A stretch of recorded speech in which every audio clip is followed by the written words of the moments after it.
আমাকে দিয়ে কত বড় পাপ করালি। আমার ছেলেকে দিয়ে আমি জুতো পালিশ করি। লোকটা অমন করছে কেন মা?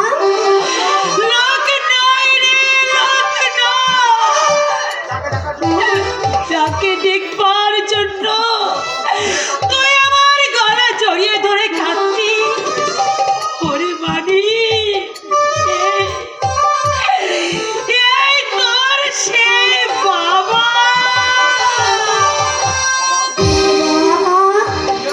তুমি আমার বাবা? আরে বাড়ি, আমি তোর বাক্য বিলম্বিত বাবা।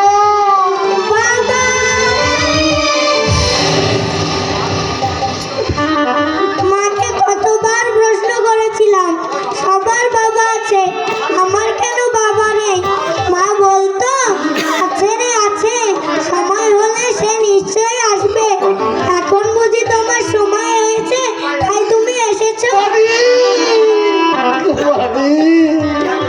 উত্তম, উত্তম রে,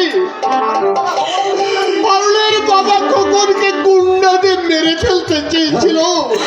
আমি দাদার কর্তব্য পালন করতে রাতের আধারে ওদেরকে নিয়ে আমি পালিয়ে এসেছি রে ভাই। তোকে ধন্যবাদ জানানোর ভাষা আমার জানা নেই রে চন্দ। শুধু অনুরোধ, পারুলের হাতে ভাই ফোঁটা নিতে তুই বছর বছর আমার বাড়িতে যাস, অমর্যাদা করবো না।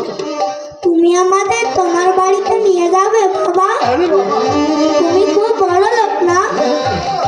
এখানকার মতো তোমার বাড়িতে খাওয়ার বড় কষ্ট হবে না? আরে বাবা, আমি তোদের কোনো কষ্ট পেতে দেবো না রে মানে, কোনো কষ্ট। চন্দ্র, আজ আমি এদের বাড়িতে নিয়ে যেতে চাই, তোর কোনো আপত্তি আছে? দূর পাগল, ওরে আপত্তি কিসের? তুই এদেরকে উপযুক্ত মর্যাদা দিয়ে তোর বাড়িতে নিয়ে যাবি, এতে আমার কি আপত্তি করার সাজে রে? না, তোমার বাড়ি আমি কিছুতেই যাব না। তোমার স্ত্রী আছে, সন্তান সন্ততি।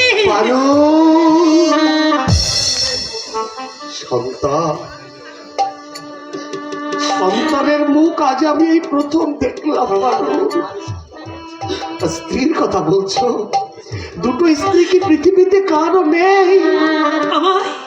আমায় তুমি মাফ করো। আমি এইভাবে দুঃখে কষ্টে আমার জীবনটা কাটিয়ে দেব। তবু সতীর এই সংসারে অশান্তির বোঝা হয়ে পড়ে থাকতে আমি তোমার বাড়িতে যাব না। তুমি যাবে না? না, আমার অনুরোধ। আমি রাখতে পারলাম না, আমায় তুমি ক্ষমা করো। আচ্ছা, ক্ষমা করো। যাও কিনা আমিও দেখছি। খোকন, এসো তোমার।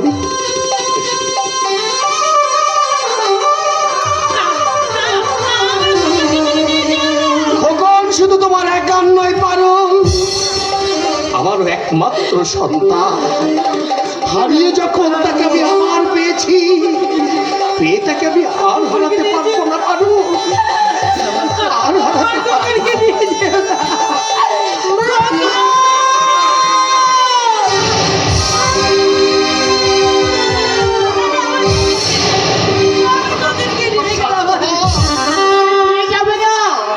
ওরে রক্তের সম্পর্ক ছিন্ন করা কি সহজ কথা রে? কিন্তু ওর বাড়িতে যাওয়া আমার কি উচিত হবে দাদা? কিন্তু যেতে যে হবেই।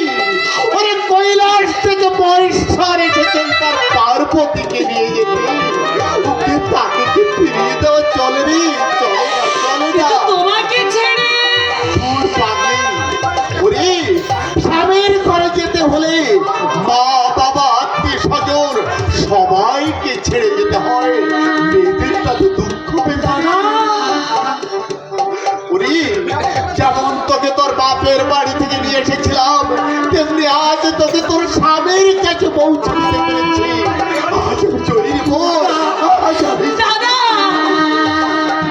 চল চল বোন, আমি তোকে স্টেশন পর্যন্ত পৌঁছে দিয়েছি।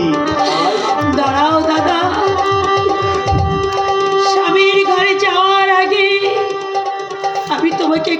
প্রণাম করছি।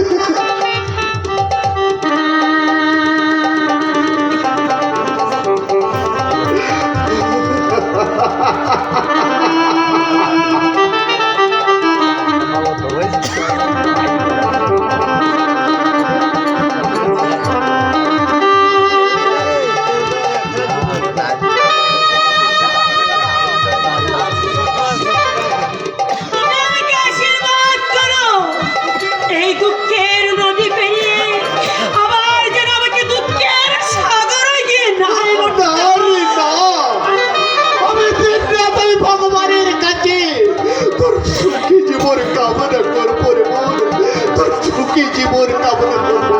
দাদা, আমার স্বামীর ঘরে যাওয়ার সংবাদটা তুমি আমার বাপিকে দিও দাদা। বাপি শুনলে নিশ্চয়ই খুশি হবে। আর বাপি যদি যেতে চায় তাকে সঙ্গে করে তুমি এই মালিনী চাকি নিয়ে যেও। আমি তোমাদের আশায় আমি চাতকিনীর মতো পথ চেয়ে আমি পথ চেয়ে বসে থাকবো।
খোকন